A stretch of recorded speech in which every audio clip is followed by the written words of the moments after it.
Charlotte's Web, Chapter 18. The Cool of the Evening. In the cool of the evening, when shadows darkened the fairgrounds, Templeton crept from the crate and looked around. Wilbur lay asleep in the straw. Charlotte was building a web. Templeton's keen nose detected many fine smiles in the air. The rat was hungry and thirsty. He decided to go exploring. Without saying anything to anybody, he started off. "Bring me back a word," Charlotte called after him. "I shall be writing tonight for the last time." The rat mumbled something to himself and disappeared into the shadows. He did not like being treated like a messenger boy. After the heat of the day, the evening came as a welcome relief to all. The Ferris wheel was lighted now. It went round and round in the sky and seemed twice as high as by day.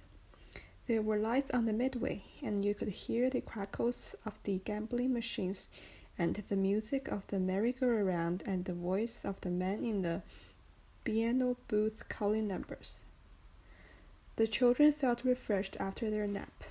Fern met her friend Henry Fussy, and he invited her to ride with him in the Ferris wheel. He even bought a ticket for her, so it didn't cost her anything. When Mrs. Arable happened to look up into the starry sky and saw her little daughter sitting with Henry Fussy and going higher and higher into the air, and saw how happy Fern looked, she just shook her head. "Oh, my," she said. "Henry Fussy, think of that." Templeton kept out of sight.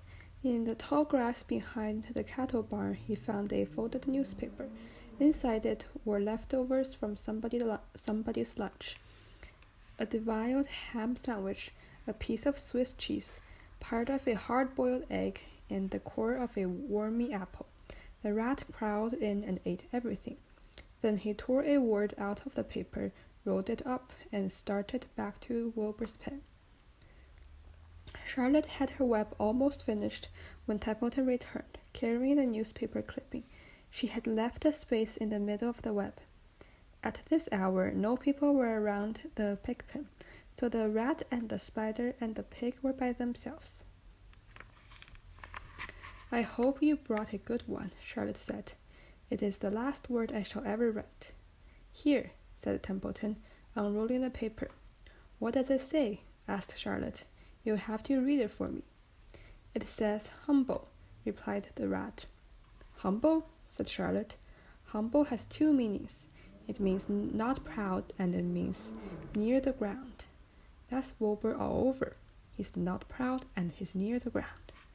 "Well, I hope you're satisfied," sneered the rat. "I am not going to spend all my time fetching and carrying. I came to this fair to enjoy myself, not to deliver papers." "You've been very helpful," Charlotte said. "Run along, if you want to see more of the fair." The rat grinned. "I'm going to make a night of it," he said. "The old sheep was right. The fair is a rat's paradise. What eating, and what drinking, and everything and everywhere good hiding and good hunting. Bye-bye, my humble Wilbur. Fare thee well, Charlotte, you old schemer. This will be a night to remember in a rat's life." He vanished into the shadows. Charlotte went back to her work. It was quite dark now. In the distance, fireworks began going off, rockets scattering fiery balls in the sky. By the time the Arables and the Duckermans and Lurvy returned from the grandstand, Charlotte had finished her web. The word humble was woven neatly in the center. Nobody noticed it in the darkness. Everyone was tired and happy. Fern and Avery climbed into the truck and lay down. They pulled the Indian blanket over them. Lurvy gave Wilbur a forkful of fresh straw. Mr. Arable patted him. "Time for us to go home," he said to the pig. "See you tomorrow." The grown-ups climbed slowly into the truck, and Wilbur heard the engine start and then heard the truck moving away in low speed.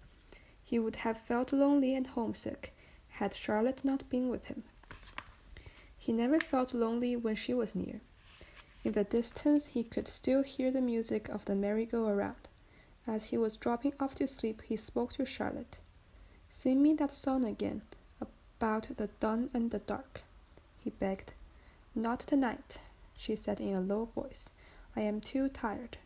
Her voice didn't seem to come from her web. Where are you? Asked Wilbur. I can't see you. Are you on your web? I am back here, she answered, up in this back corner. Why aren't you on your web? Asked Wilbur. You almost never leave your web. I've left it tonight, she said. Wilbur closed his eyes.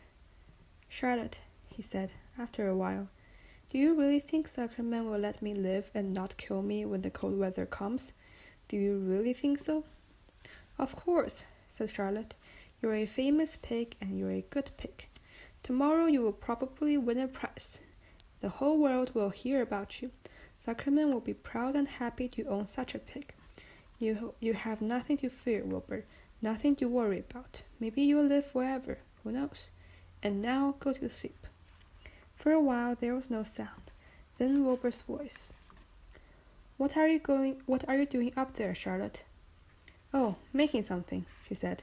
Making something, as usual. Is it something for me? Asked Wilbur. No, said Charlotte. It's something for me, for a change. Please tell me what it is, begged Wilbur. I'll tell you in the morning, she said. When the first light comes into the sky and the sparrows stir and the cows rattle their chains, when the rooster crows and the stars fade, when early cars whisper along the highway, you look up here and I'll show you something. I will show you my masterpiece. Before she finished the sentence, Wilbur was asleep. She could tell by the sound of his breathing that he was sleeping peacefully, deep in the straw. Miles away, at the Arabel's house, the men sat around the kitchen table eating a dish of canned peaches and talking over the events of the day. Upstairs, Avery was already in bed and asleep. Mrs. Arabel was tucking Fern into bed. Did you have a good time at the fair? She asked as she kissed her daughter. Fern nodded. I had the best time I have ever had anywhere or any time in my whole life. Well, said Mrs. Arabel, isn't that nice?